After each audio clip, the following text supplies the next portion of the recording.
evening, everyone. This is composition 1. This is my only writing class this semester, so it's easy not to be confused about what the topic is today. This is our makeup class because originally we delayed the semester by 2 weeks, so this is the makeup class for March 5th. You are required to log in through the CNU portal to check this out this weekend until Sunday. So this lecture will go live tonight at midnight, and you'll have a 2-day window until Sunday night at midnight to get credit for doing your video lecture, paying attention, and visiting the website. Okay? So as usual, we're referring to this textbook today. Just a quick recap of what happened earlier this week on Thursday. A few students sent me messages. Remember what I said. The exercises you do in the textbook, you don't have to hand them in to me. I just want you to do them. And then when I do the lecture summary, I'm going to give you the answers. Okay? So you just have to know. I'm not going to check it, so it's up to you to do it or not do it. I can't really verify it, and I'm not interested. But I warned you, if you don't do the exercises, you're not doing yourself any favors, because on the exam, these exercises will be part of the test. So if you just look at my answers and you don't do them yourself, you just take my answers and copy them into your book or don't even care, then on the exam, I don't want to say you'll be punished, but you'll probably not be able to do them as effectively as the people who did their homework, and that's how things will come out in the wash. So do that homework, and then when I upload the lecture, I got several emails already saying, "Professor, I don't understand, where's the lecture summary?" The lecture summary is not going to go up at the same time as the video.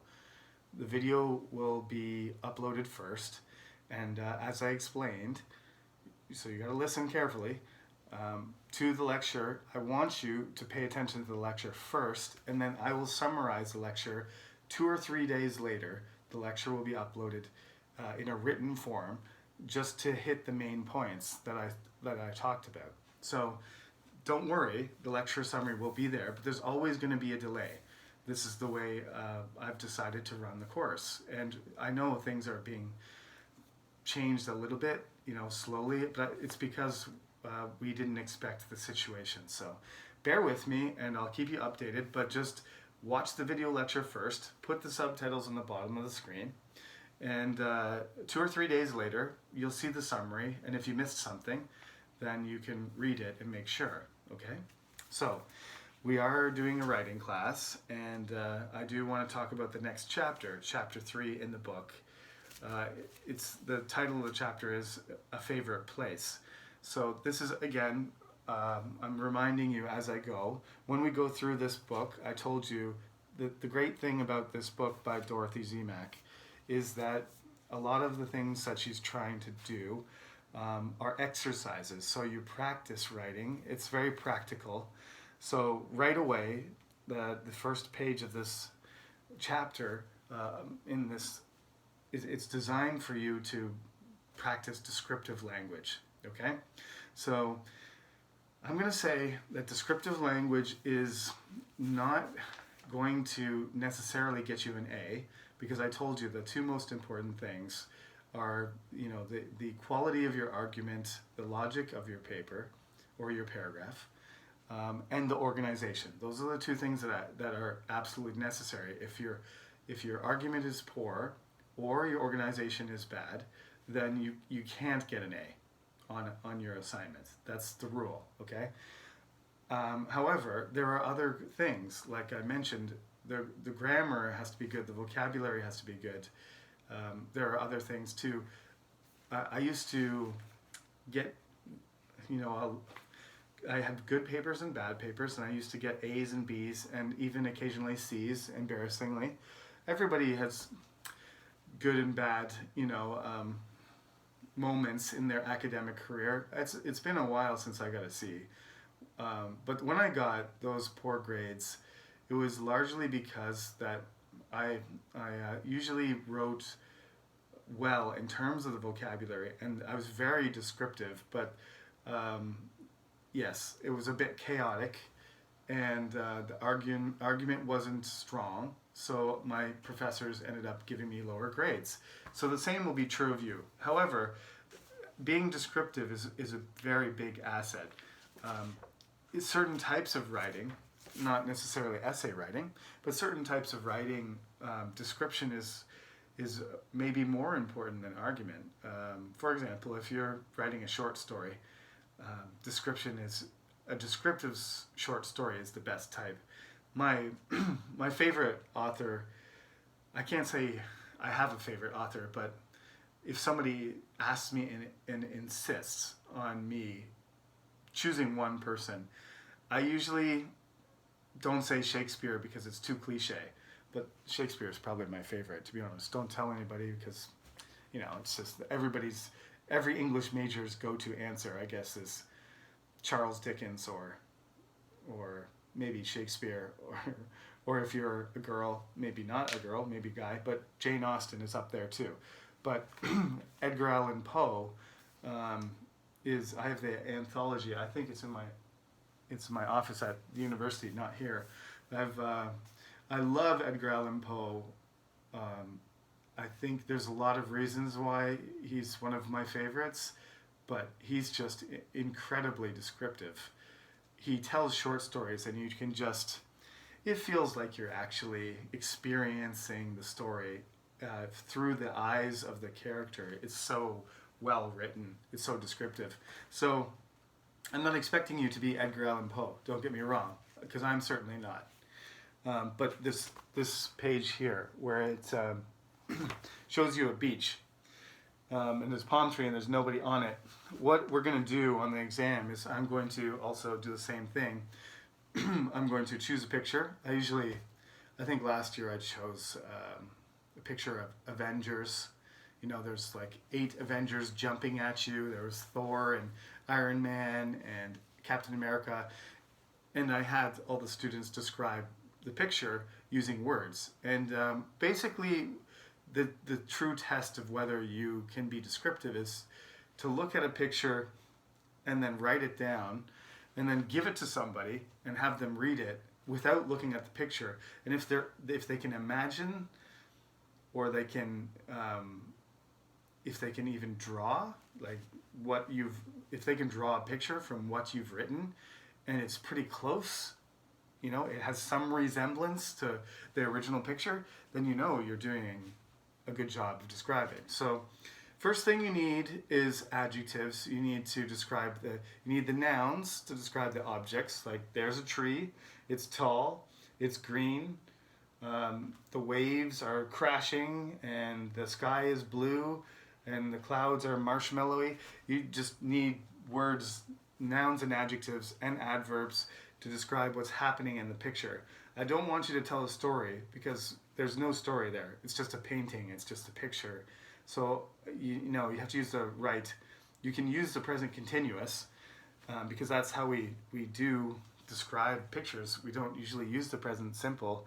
If you look at a picture and there's dogs sitting at a table and they're playing cards, you don't say the dogs play cards in the picture. You say the dogs are playing cards, as if you've captured a snapshot of a movie, and that picture is something that's happening at the moment.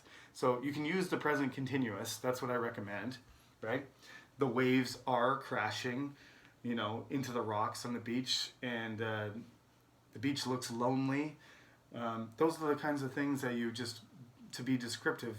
A lonely beach means there's nobody there.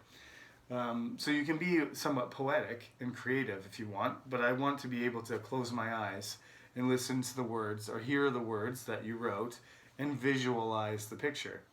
And that's really a test of how well you can describe something. The location of things in the picture is also important. So you can say things like the tree is in the foreground, right? And the water is in the background. And you can say something like, on the right side there are rocks, and behind those rocks are the waves. And right? In the distance, there's an island. At the top of the picture, the top right corner, there's a cloud.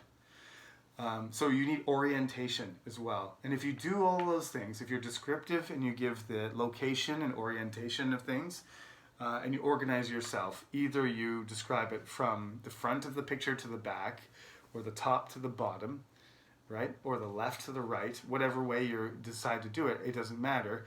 This gives your paragraph organization. And I mean, the fundamental thing that I'm teaching you here is to improve your writing and to remember the fundamental principles of good writing. Here we have another one of them is, always try to be organized and always try to keep things in some sort of order or pattern, because human beings like patterns.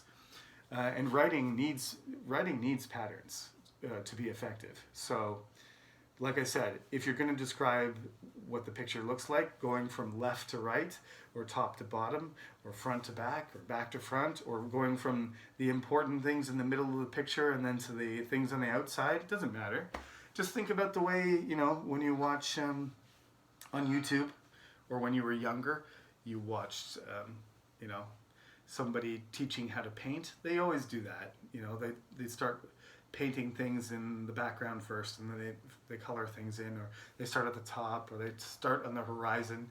And when you're writing, you can do the same thing if you're talking about something you're looking at. Okay? So that's what I want you to try to do. Now, this is not homework. This is a makeup class, so I'm not asking you to do this for an assignment. I'm just telling you how to do it, and I'm telling you this is going to be on the exam.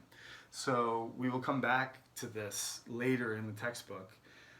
But for now, normally we would do these exercises in class, but I just want you to understand how it works. So again, a few days later, the lecture summary will be uploaded so you can hear again what I'm saying, and it'll be a shorter version, but that's my explanation of how to describe something.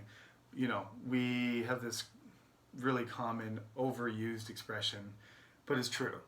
A picture is worth 1,000 words, and it is. If you want to get somebody to imagine something in detail, 1,000 words is probably a good number. I don't know who came up with that. Actually, I'm just throwing it out there without having ever learned who said that first. But I realize now that I'm teaching stuff on the internet, I should probably find out where these things come from. But anyway, a picture's worth 1,000 words. I'll probably be able to find out who said that and put it in the comment section like I usually do. Right, so page 21, it's talking about adjectives in descriptive vocabulary. Adjectives are some of the most useful words for that purpose. If you're trying to make somebody visualize, imagine, or understand something, then your descriptive ability is important. So there's a list of all these different adjectives, and you need to put them in their categories. We always do this in class as well. It's on page 21. Again, I'm not asking you to do any homework this time because we had a double lecture with the makeup this week. So don't worry about it. Just be aware that this is a really good exercise to help you do, number 1 on page 20, which will be on the exam. So don't get caught by surprise. Not doing your homework and not keeping up is a bad idea, because in June that'll come back to get you. One thing I always mention when I'm talking about adjectives is that there's, English is such a big language. It borrows words from so many different other places, and there's layers of English in some categories, formal words and informal words and casual words and words that are used commonly and words that are used for scientific purposes or technical purposes. They're derived from different languages. So it's an easy example to use is, if you talk about food in English, there's multiple words for the same thing. Some of them are French because the French word, France was more their culinary culture, their food culture was so developed that lots of other countries tried to imitate them, and they wanted to use the words that they came up with. So you have things like the word chef, and a chef is a cook, and we have the word cook as well. But cook is an English word, and chef is a French word, and it's the same person doing the same job, but the chef is the one that's better. He's the one who gets paid more. He's the better trained, right? And we have these other words too that we borrow. One of my favorite examples is, napkin. The word napkin. My napkin is just like a tissue or a cloth that you use to, clean your mouth or keep yourself, have good manners at the table. But my mother, I grew up never hearing the word napkin. She always said serviette, right? Serviette. Obviously a French word. And I don't even know if our napkins qualified as serviettes. It's just my mother's choice of words. I never heard anybody else say serviette anywhere I went. It was always a napkin, except for our house, it was a serviette. So obviously my house was fancier than other Canadian houses, right? Because we called it a serviette. Anyway, you know what I'm making a little joke there, but you know what I'm saying. There's levels of words, and one of the exercises we usually do is we talk about attractiveness, right? So you can say somebody's good looking. You can say somebody's attractive, or you can say somebody looks lovely, or somebody looks cute, or you can say somebody's beautiful, pretty. I won't get into the risque ones. There are other choices that are more sexual, but let's stay away from those because this is not a lecture for children, but it's a public lecture. So I won't talk about too many of those other ones. But there are many terms for attractiveness, including the ones that are more risque and the ones that are more polite, and the ones that are more extreme. So you get to the point where you're talking about beauty and beautiful and pretty, and then what do you talk about when you say somebody's very beautiful? Well, you could say very beautiful. Obviously, you could modify and make it stronger, or you could use the word gorgeous, which is a word that really puts you at the furthest extreme of the measure of attractiveness. And I just try and say to my students, there's not really any point to saying very gorgeous, because once you're at the level of gorgeous, then you're at the maximum attractiveness. So it's like saying very, very, very, very, very beautiful. What's the point of saying all that very? It's useless. So you don't walk around saying everybody's gorgeous. It's a very selective word, and it's extreme. So when you use those kind of words in your writing, just don't push the exaggeration too far when you're trying to communicate effectively and you're trying to be serious. If you're trying to be funny or exaggerate on purpose, go ahead. But when you're writing academically, you don't really want to use these extreme words all the time. Otherwise, they become less extreme. Like if everybody's gorgeous, then it becomes normal, and everybody's not gorgeous, because that's the term becomes empty, right? You just pull the meaning right out of it if you use it all the time. I get accused of doing this all the time. Some of my friends make jokes because I say, "Oh, this is the best food I've ever had in my life," and they say something like, "Well, Jeremy, I heard you say that last week. So which one is it? Was last week the best food you ever had in your life, or today, or the 100 other times you said it?" See what I mean? I'm sort of devaluing that statement. If I say it all the time, it doesn't have the same effect. Another great one is if you're talking about emotions, you're talking about happiness. One of my, a word that I think is a really great word is ecstasy, right? The word ecstatic, which means extremely super happy. But if every day you wake up and say, "I'm ecstatic today," then it's not ecstasy anymore, because that's extreme. I think the definition if I'm not mistaken, the definition from the Oxford Dictionary is something like intense joy and delight. If you wake up every morning and you have intense joy and delight, then you're living in ecstasy and you're a very special person. But usually I get up in the morning and there's nowhere near ecstatic. So you wouldn't use those, if you use those words out of their particular extreme context, then you devalue them. It's something I mention as I go through this usually when we talk about this lecture. Okay? So keep that in mind. Don't overuse words that are extreme. Use them selectively and they'll be more effective. Okay. There's a good example on page 23.